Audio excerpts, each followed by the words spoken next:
Pregnancy டைமில் ஏன் homeo கொடுக்கணும், ஹோமியோபதி ப்ரெக்னன்சியில் எவ்வளவு சேஃபான மெடிசன் அப்படிங்கிறத பற்றி போன வீடியோவில் பார்த்தோம்.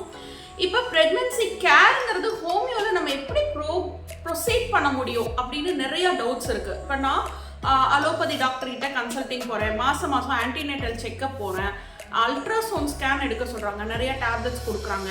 அவங்க சொல்கிறது கேட்குறதா இல்லை நான் ஹோமியோ மெடிசன் சாப்பிட்றதா அப்படின்னு நிறைய கன்ஃபியூஷன்ஸ் இருக்கும்.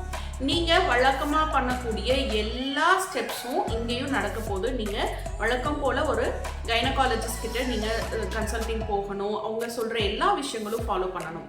ப்ளஸ் அதோடு சேர்ந்து உங்களுக்கு வரக்கூடிய இஷ்யூக்கு ஹோமியோ மெடிசனை அதோடு சேர்த்து எடுத்துக்கலாம்.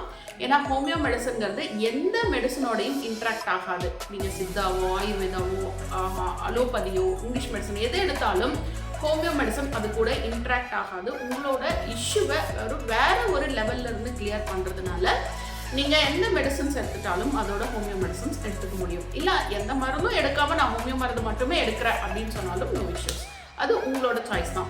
ஸோ நீங்கள் எவ்ரி மந்த்தும் ஹாஸ்பிட்டல் போகிற செக்கப்ஸ் எல்லாம் வழக்கம் போல் நடக்க தான் போகுது. நீங்கள் டெலிவரிக்கு ஹாஸ்பிட்டல் தான் போக போகிறீங்க. இதுக்கு நடுவில் வர இஷ்யூவை நம்ம ஹோமியோவில் ஹெல்ப் பண்ண முடியும்.